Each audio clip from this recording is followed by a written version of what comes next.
All right, I think we'll get started. Thank you everybody for joining the call. If you don't know me, I'm Kim Fokin. I'm the Chief Program Officer here at US Squash, and the national team is part of what I do.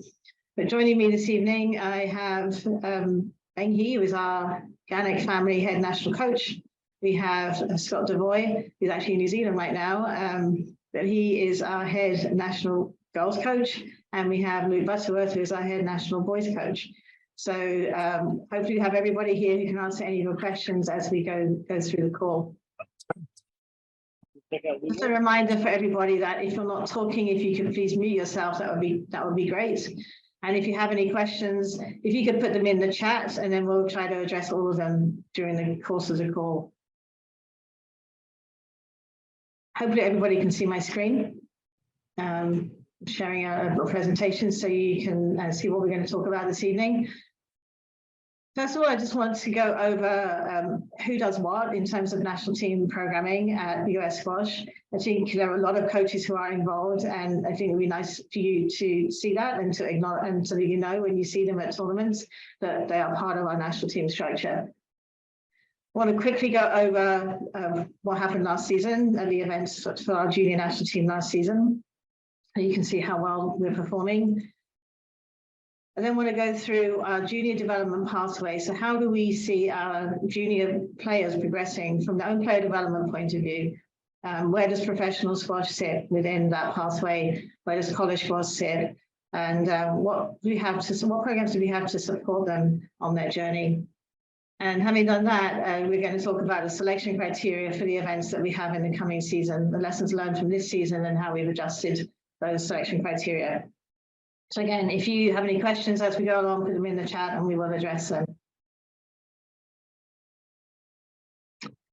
So hopefully you can see this. It might be a little blurred on some screens, but I wanted to show you the extent of the structure of our national team department and coaches. So you can see Beng Hee here is our head national coach. His core responsibility is to look after our high performance athletes.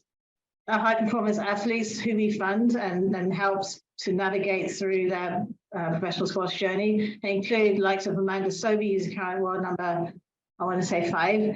It's been as high as 3. Olivia Fichter, Sabrina Sobey, Olivia Klein, all like top 15, top 16 players. Then we have from the men's point of view, Jahan Khan, he's our highest ranked male player. Faraz Khan, Todd Harity, Timmy Brownell, Andrew Douglas, Spencer Lovejoy, Chris Gordon, and many of these have gone through the college squash route and have been successful professionally. And so it is entirely possible to gain the degree, to play squash, and to be successful.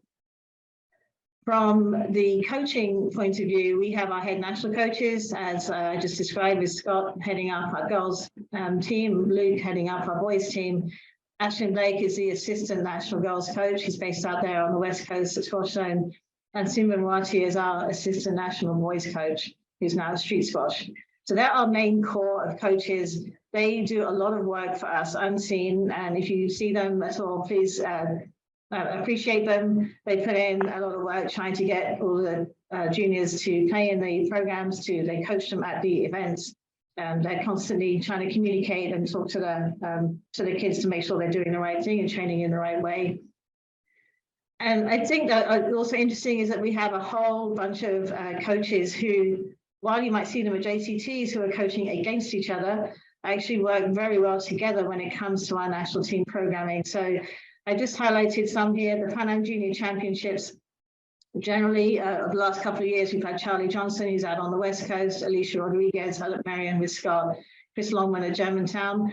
They have been really the core backbone of our Pan Am Junior Championship coaching squad. That doesn't mean they're not doing other events as well, but these are the kind of the highest ones that they've been to so far, but all of them have been at the British Junior Open as well. At the British Junior Open, we take 10 coaches with us. These are some of the coaches that we took last year. Nick Taylor in Boston, Ronnie Vlasex, Ariani, very, very experienced coaches in their own right and coach national teams in their own right. Ollie Holland is an up-and-coming coach, a younger coach who's at M Squash. So we try to take a mixture of experienced coaches and the younger ones so we can continue to develop our coaches into helping our national team. And Minji here, who was at PCC at the time. We also try to take a mix of male and female coaches so we can support our girls and our boy players. Battle of the Border, Chris Brownell is our stalwart coach there. She leads that event. She loves it. It's for our younger players. And we play Team Canada. We take several other coaches there as well. One coach per age division, Fabio Sechin he's at Selwyn now, I think. And Lauren West of Germantown. They've been helping out with that event. And again, that's an event where we will start to develop our coaches into becoming the national coaches. So we have a full pipeline of coaches all the way through to our HPP program. And I'm not sure if everybody knew that. I wanted to just say that. And I personally want to thank particularly Scott and Luke for everything that they do and all the help that they've given me this season. So hopefully they'll continue to do that. Over on the side here, Bridget, she's our strength and conditioning coach. She is amazing. She single-handedly puts everybody and every player through their paces, making sure they're extremely fit and strong and able to play squash and concentrate on the squash part because they know that they're fit enough to play. She has started to work with some of the junior players, or she also works with any strength and conditioning coach that a player may have to make sure that the program is designed for that player to help them play the best that they can. So again, I was gonna die. Guess who the coach is at her clinic? Amanda Sobey, her idol. Sorry, my light just went off in my office, which is getting disconcerting here. So I think I'm going to ask some others to talk about what we did during the last season, so I can get my light put back on. I don't like being in the dark. So I think Ben He, would you like to talk a little bit about our junior high performance program, and then Luke, if you could talk about the British Junior Open. And then Scott around the World Championships and Pan Ams, then that would be great. Just give a little recap of what we did this year and your thoughts about the program from this year. So let's start with Ben He for that high performance program. Thanks, Kim. Good evening, everyone. Thank you for your time this evening. I know it's a little bit late, so I'll keep my keep this a little bit short. So basically, the junior high performance program that we organized this season, we have invited the, if I'm not mistaken, between top 12 to top 8. Basically, this is to select the best juniors in the country for the girls and the boys. And also it gives me a chance, having been here my second season, it's always important for me to get to know these juniors because it's so important to share our experience with them. And, we've organized in October and also May this year, and I think we have one in this summer as well. So the whole point of junior high performance is basically to allow the juniors to have a chance to practice with our senior professionals. I realized that the juniors, yes, everyone is very competitive, but I think they lack the opportunity to practice with our professionals.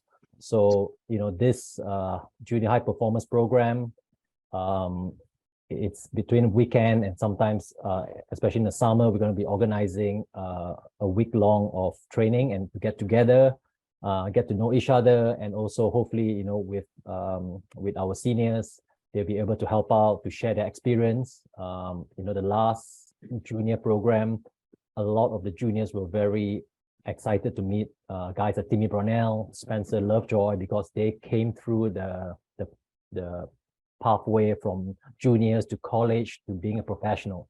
So they were able to share their experience, to connect with the juniors, and they had a great time. So that's the reason why Kim, myself, and the rest of coaches, we decided to organize this junior HPP.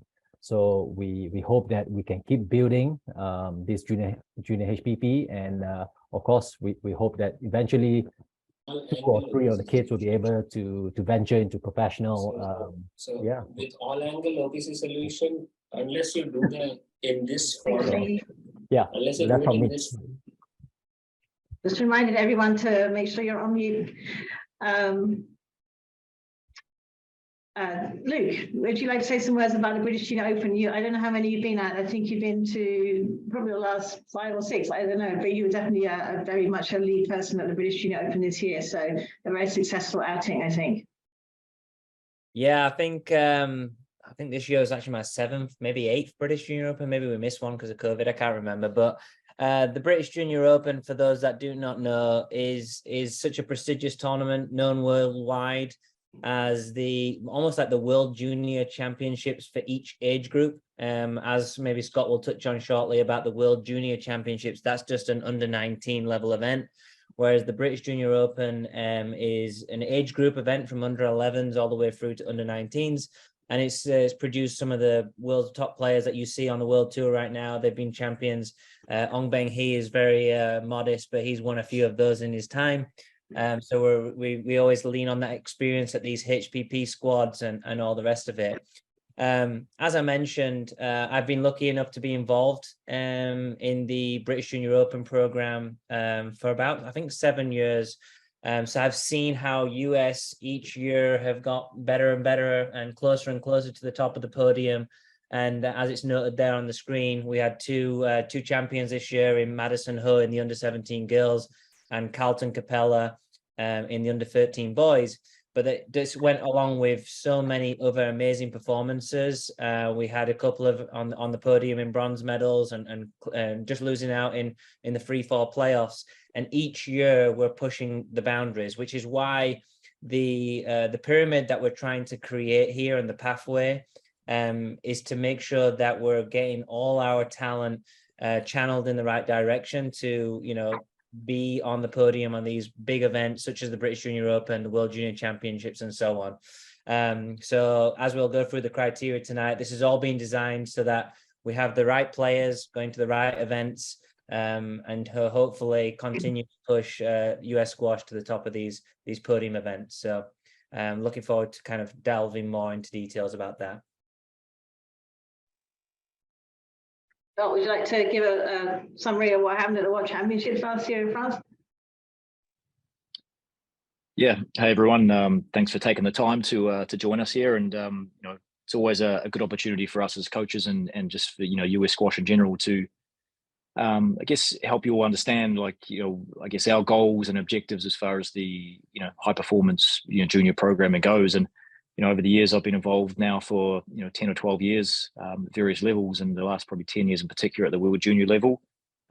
We've had a lot of success with boys and girls. And, like Luke was saying, as the British Junior Open is the World Championships for your sort of age group, officially the World Championships it's open to all age groups. So you then get the best of the best. And, us as a team, we're always striving to, get the best players we can in the correct order as well. And that's something that we've always had to navigate, between our selection criteria, is making sure that they're sort of fair and transparent for everyone, but also allowing ourselves as a team to put the strongest possible team we can out there. And, I feel like we're definitely on the right track. I feel like as you look the world over now, the things that US squash are doing and putting in place, enabling us to, to consistently perform at that top level. And I feel like the more we, keep building upon this, the more we keep bridging that gap towards, obviously the Egyptian, programming and stuff seems to be, I won't say it's better than everyone else's, but it seems to be, the opportunities they provide for their players at that highest level tend to be more consistent than what we have been able to do. So we're definitely on the right track. It's an exciting time to be involved, and I feel like, as a squash playing public, I feel like we are willing to do the work to get there. It's just a matter now of making sure we're all helping each other put it in place in a manner that allows everyone to benefit from it.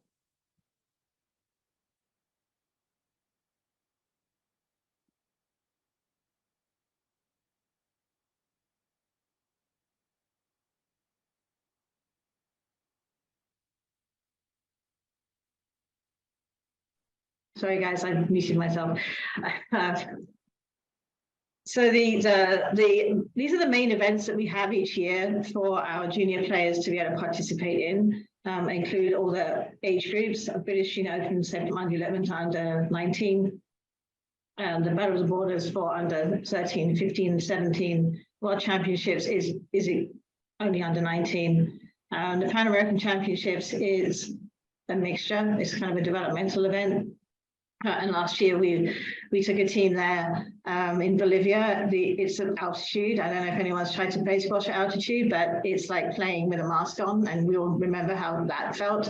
And our players took a couple of days to adapt to that. But once they did, they took first place in the team event, the individual event. And I think what's really also telling is that Hollis Robertson was awarded the Fair Play Award. So not only did we win, but we also won in the way that we like to play squash. So well done to the team and well done to Hollis for that.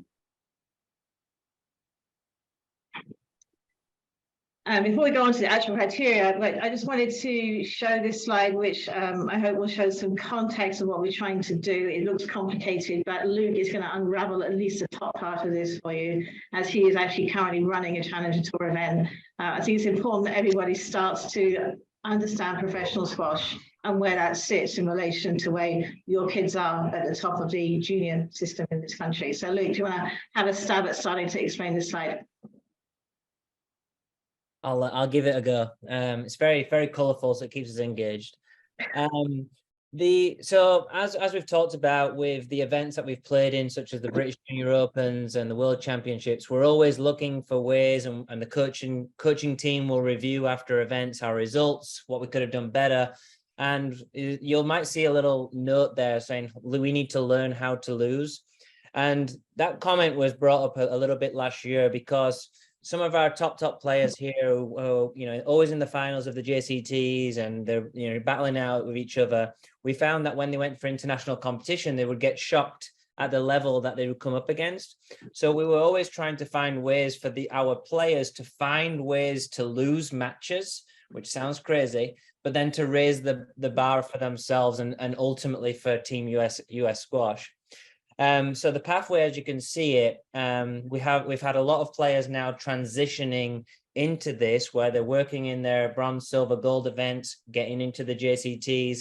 As they get a little bit older, under 17, under 19s, they'll maybe start dabbling in what's called the Satellite World Tour on the PSA.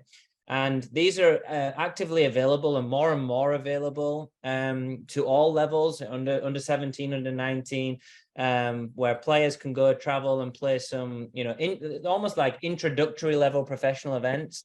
And it's good for them to get the experience on, playing in a different environment as a junior event, which they're all very accustomed to. Sometimes it may involve a bit of travel. And then they're working their way up to what's called the Challenger Tour, which is where you're basically trying to earn points on the World Tour, traveling to different countries and building yourself up that way. As we've mentioned about raising the bar, we're talking about getting our top players who are playing in the World Junior Championships, our under 19s, our college squash players who are then going into the professional HPP program. We want these players not only to be just on the tour, but pushing the top rankings of that. And we feel that if we can expose our players to professional squash from an earlier age and understand how it all works, then we can kind of find ways that we're raising the bar, not only for individuals, but for a collective, which is US Squash. Now, one always message which a lot of people ask me is like, which direction is US Squash going? And US Squash is going in the right direction, from a comment that an Egyptian coach once said to me after the British Junior Open. And they said, we don't usually look over our shoulders, but now we are, and we're looking at US Squash. And for that comment to come from one of the top Egyptian squash coaches shows that we're keep chipping away at their progress, right? There's still a gap and we're trying to chomp away at it. But it was a comment that was made, and it made us really motivated to constantly, again, regroup, find ways. And we feel that now that this junior development pathway that we've created to expose our players to these events and structure will ultimately get us to not only just be, being looking over the shoulders, but be rubbing the shoulders side by side, and then ultimately taking over. And that's the goal. Did you want to add anything, Scott? Yeah, I think it's pretty well covered, right? I mean, I think, over the years, that's always been, one of the things, right? Like, how do we bridge that gap? I mean, we're always now, I guess the expectation is we're going to be challenging for the podium, but then how do we get to that top step? And I feel like putting our players in that position where they are competing on a more regular basis with, touring professionals, gaining that experience. I feel like all the players in the US, so they have the work ethic, they have the talent, but there's no substitute for that experience. And I feel like that's the link that we need to sort of create. I feel the college squash pathway is always, as it's getting stronger and stronger, but what else can we add to that arsenal of maybe events that we can provide for our players now?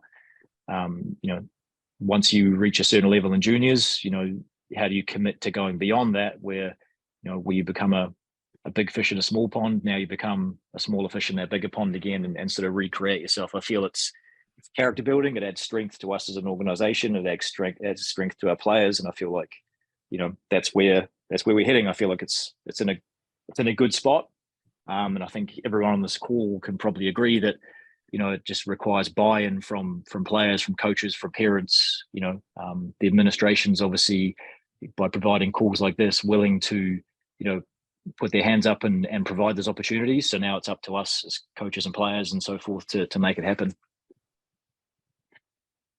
Thank you. Do you have any comments from looking down from the HPP athletes to creating the pipeline to the future? Yes. Since US Squash has created a full-time post for HPP program, I think this is the first time in the last 18 months we actually have a full program for the HPP program, and obviously we will start building the U23 HPP. I think before this it's always about the junior HPP, but we're now extending further, and obviously we're getting a lot more serious about this. And yeah, I think from my side, with Amanda leading the seniors, we are of course we hope that there'll be many more juniors coming through this pathway. Not everybody is made for college squash. Maybe some would like to venture into the world tour and to be the best that they can be on the tour. So we have created different pathways now, and I think juniors and parents, they have choices whether they want to play college squash or do both, or even just venture into our HPP program, which is what I'm hoping for in the next in future.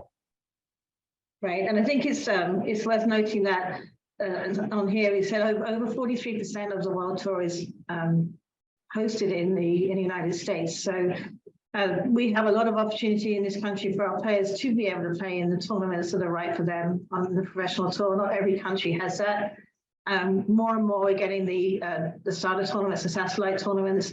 And I think over the course of the next year or two, we're going to be working a lot more with our coaches and our promoters to create a more intentional tour to allow our players the right opportunity to play at the right level. I say the same things with our bronze, silver, gold, and our accredited events. It's a very similar kind of structure, and it's a kind of similar approach. And we just need to become more educated in how the system works. And you'll start to see us helping you and helping the coaches navigate this, as our kids are undoubtedly getting better and better. Thanks to the coaches and thanks to you, the parents, who spend a lot of time in the car, I think, taking the kids to the squash courts. So also know, I think this time last year we had the same conversation, and over the course of the year we have a record number of players now participating in the PSA Tour, with over 30 women, and 18 of whom are junior players, which bodes very well for our junior girls, and also 51 men, 11 are juniors. It's a lot harder for men or for boys to play and be competitive in a male tour, just because they mature slightly older than the girls do. Any questions for anybody so far, apart from where we can find the schedule? Right. Okay, so moving on. Now everybody's been asking about the British Junior Open. I don't know how many emails I've had and how many times Luke and Scott and Benji have been asked about how are we going to select our British Junior Open team this year. Last year we made the switch to using the rating as a rating, or ranking by rating, to select the team. It's the top 5 players in each age group that are selected to go after the second JCT, after the Philadelphia JCT. This is in line with when England Squash give us a deadline for when they need our players. So a lot of this is driven by England Squash, and all the timelines are driven by them, and any information we have will be communicated to you as soon as we have it. And well, sometimes you may think the US Squash is not as responsive as it could be. I think it's the same for England Squash for us, and we want to find information out sooner. But we don't know right now. We don't know even if there's a British Junior Open yet next year, and we don't know the dates next year. But as soon as we do, we will let you know. We are going to continue to select the team by rating. We felt that when we did a comparison of the ranking by rating and the ranking by points, and allowing for the fact that some players will play in different age divisions because of their developmental pathway, that rating was still the right way to go to allow you and the coaches to make the right decisions for the player, yet still allow them to play in their own age group for the British Junior Open. When we did the comparison, there was very little difference in the players who would be selected. The order changed a little bit in some age groups. There are a couple of differences, but in general, 80% of the players were the same.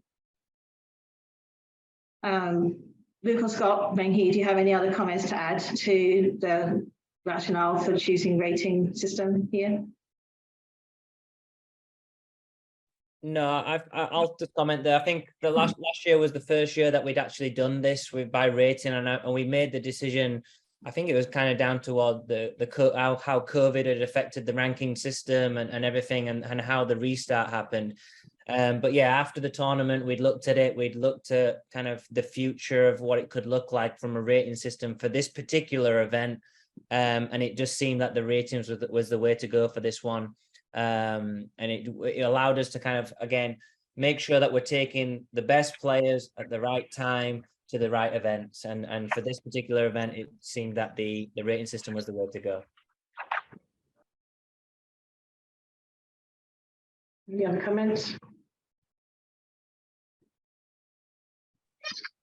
Yeah, I just want to jump in there too. Sorry. Sure. I think just to sort of touch on what Luke said too. I think, and like Kim said, given the timing of the event and everything that has to happen, players that are aging up and things like that. One of the things that I touched on before was making sure we're putting our best possible players in the right situations. And I feel for this event in particular, the rating system is the most accurate way of doing that.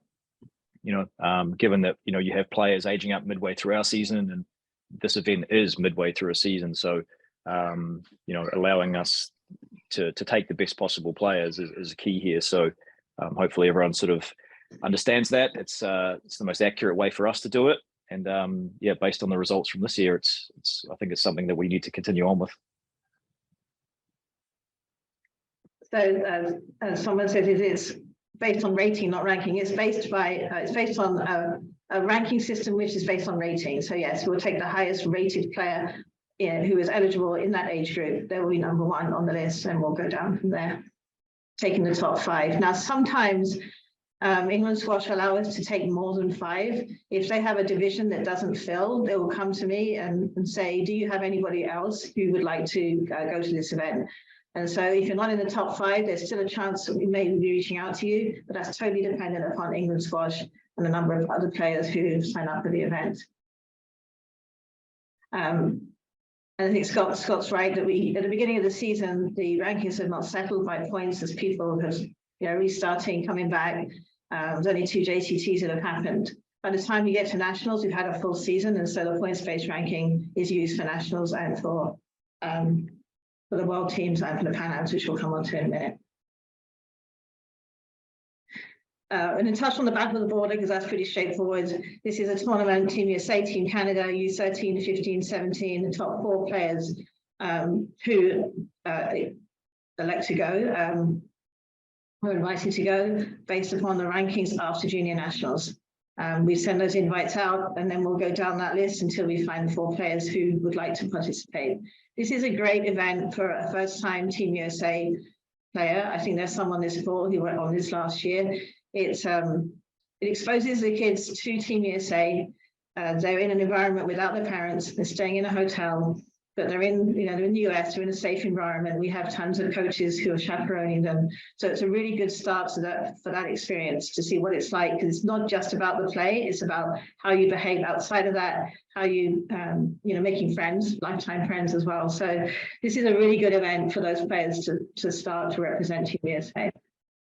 There's no change to the selection criteria here. It's been like this for a number of years. It's successful. It's a great little event. This year will be hosted. This summer is hosted at the Spectre Centre, but next year we'll rotate and we'll go back to Toronto.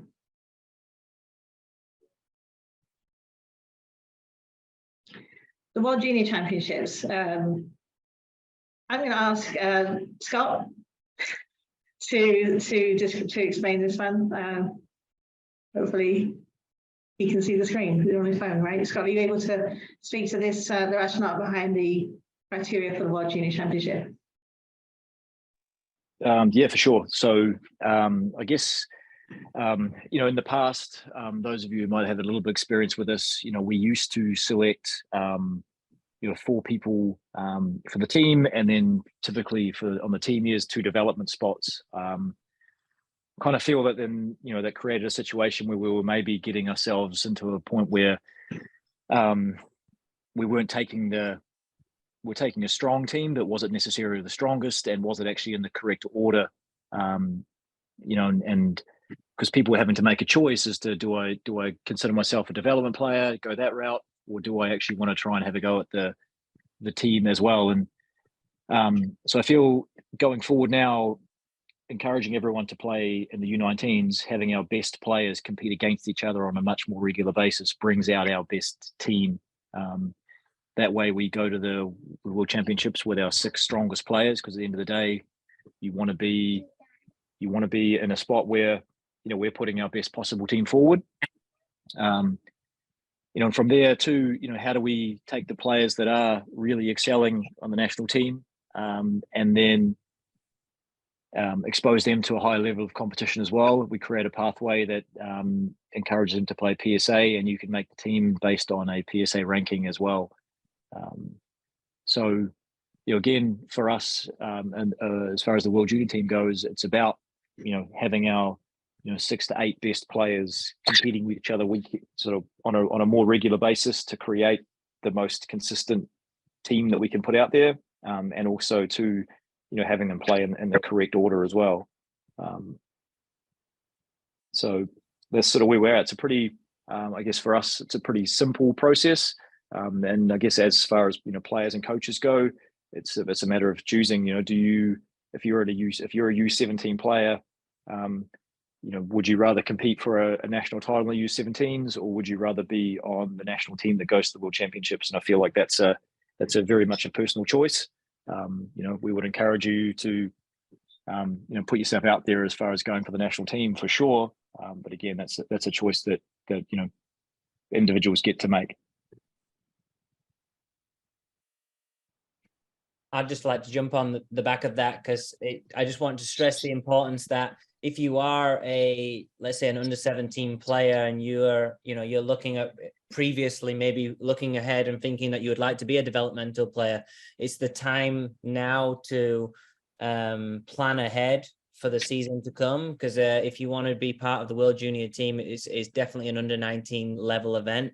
And again, it goes back to what we talked about raising the bar, and we want all our top players to compete against each other, so that we're not leaving anyone in the US when we travel abroad that maybe should be on that plane. And it's a level playing field for everyone to go and compete, and we're pushing people to play these events and all that, and they do have to make some may have to make some sacrifices along the way, but ultimately this is to ensure that we have the best players going to the World Junior Championships. Right, so the big addition here is that we are going to consider that PSA ranking. If somebody has a PSA ranking at a certain threshold, then they will gain eligibility to play in a team. That threshold is not going to be an easy one for people to make. It's going to require players to commit to the PSA Tour and to play several events on that tour, bearing in mind that the divisor there is 9 and 10, as opposed to the 4 that we have in our points-based system. So It won't be easy for people to do, but if they're our best players, they'll be committing to that, and our coaches will help them navigate that system. So I don't want anyone to think that, you know, a spot will be kind of taken from them by someone just because they played something different or easier. It won't be easier, and they will deserve that spot if that's the route that they take. And as you saw before on that previous slide, we are encouraging players to go to that professional tour as they reach the top of the junior tour. So we feel like this is something that's going to happen more and more. It may not happen this year, but it's something we need to be looking forward to and making sure we plan for it. We want people to be able to make the right choices for their development, and we need to not stop them from being eligible to play for Team USA by making those choices. And I think this will evolve.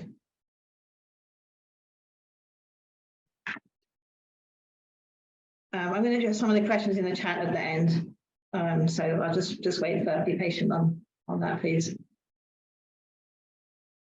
So the Pan American Championships. Anyone like to have a Luke or Scott? Who would like to jump in with that one first? I'll go. So with the Pan American Championships, so again, we're looking at having these our top players who are being competing during the under-19 tournaments, and then the top 6 would head to the World Juniors, and then as it's mentioned there, the remaining players that are available will be selected for the Pan American Championships. Now, the Pan American Championships is a little bit different than the World Junior Championships. It has doubles involved, so it's a little bit of a different kind of vibe. But we're using this as a developmental tournament as well.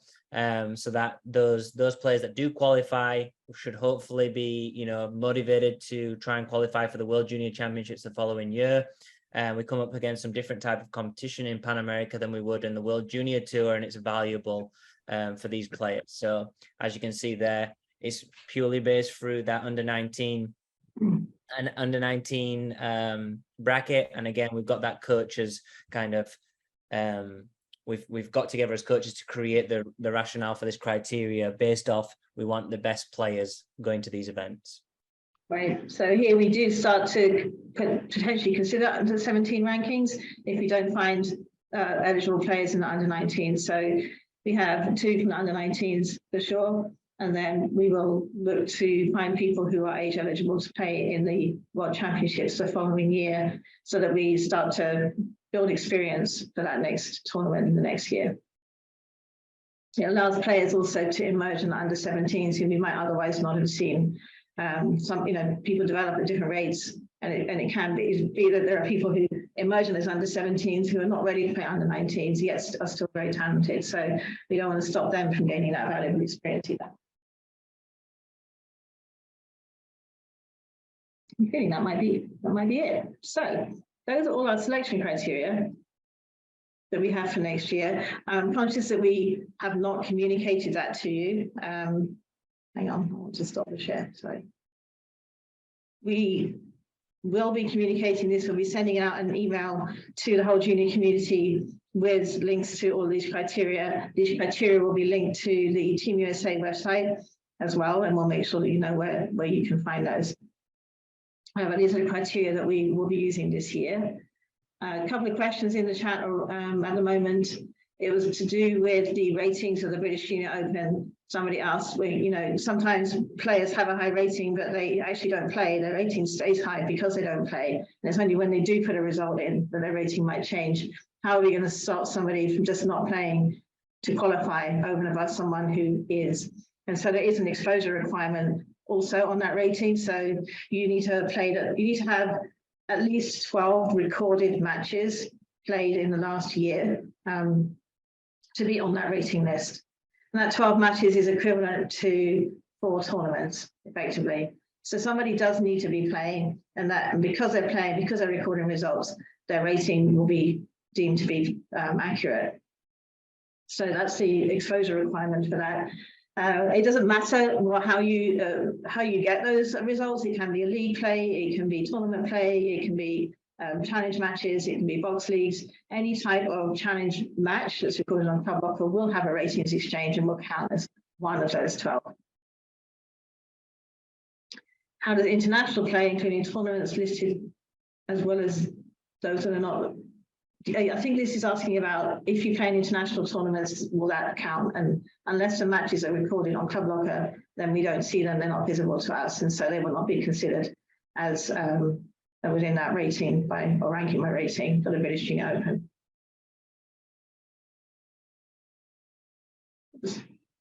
Any other questions? Let's check.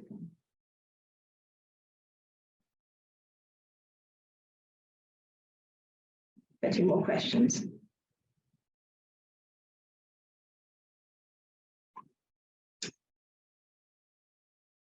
It's everybody knows, I think, our email address. So if you have any questions you want to follow up with me, then just email me at kim.kirkin@ussquash.org.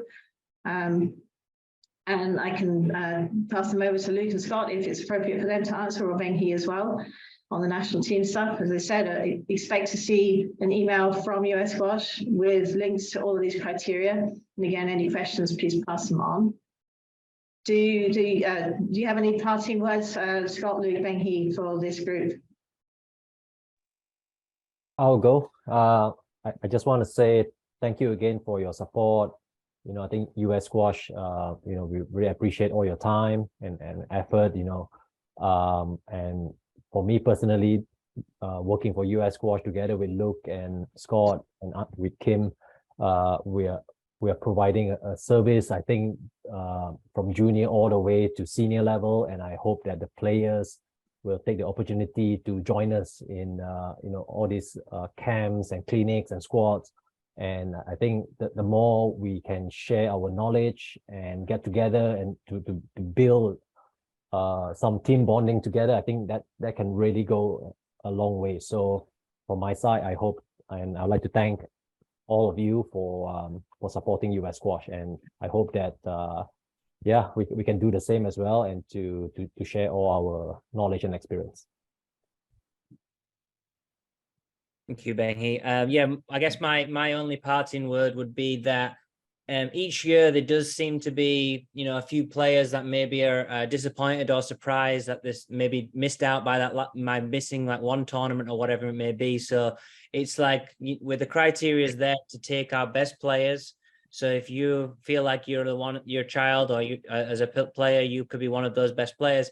It's really important to plan and look ahead at your schedule and the tournaments itself, so that you put yourself in the best possible position to qualify for these events. It's a privilege to be able to coach amazing, talented players that are within US Squash. And it's a shame to see some people miss out at times because they didn't read the criteria, or they didn't plan properly and maybe didn't play the right events that they should have. So it's all out there now. My only advice is we've got a long summer ahead of us of hopefully some sunshine and rest as well as hard training, but take a look at the tournament schedule and how you can fit that into your season. And I wish you the best of luck in qualifying for any of these events. Yeah, just want to sort of second what, you know, Ben-Hee and Luke said. I think, you know, over my experience here, this has come such a long way from where it was over the past, you know, previous seasons, you know, even 10 years ago. I feel like, you know, getting out in front of it, like Luke said, planning your events ahead, just sort of figuring out what pathway is going to suit you best. And, you know, as an organization, we're always trying to create the best possible solutions for a lot of different people to make sure that we have access to our best players. If you're unsure about anything, please feel free to reach out to either, you know, myself or Luke or Kim, or even reach out to your coaches. I mean, there's so many knowledgeable coaches here that that, you know, may be a resource to you as well. If they're unsure, they can always contact us as well. I think we're a pretty good community of people. So, you know, any questions you have, please ask. But yeah, plan ahead for it. Set those goals nice and early. And then if you have any issues with it, you know, give us a shout. We're always here to help. So good luck. Right. Yeah, definitely. And I would also like to reiterate how grateful we are for all the support you give to US Squash. We couldn't be here without you. I would also thank all of our coaches who put in a lot of effort to help you and the families too. You represent the best that we have at the top of the pyramid. So you're obviously putting in a lot of hard work. Definitely get some rest this summer. The season is a long one. But we're looking forward to seeing you at the Labor Day JCT. We'll be around at the JCT as well, so you have questions then. We're always going to be available to talk to you about what this means for you and help you navigate that should you need it. Meanwhile, let's have a great evening, and we'll see you soon.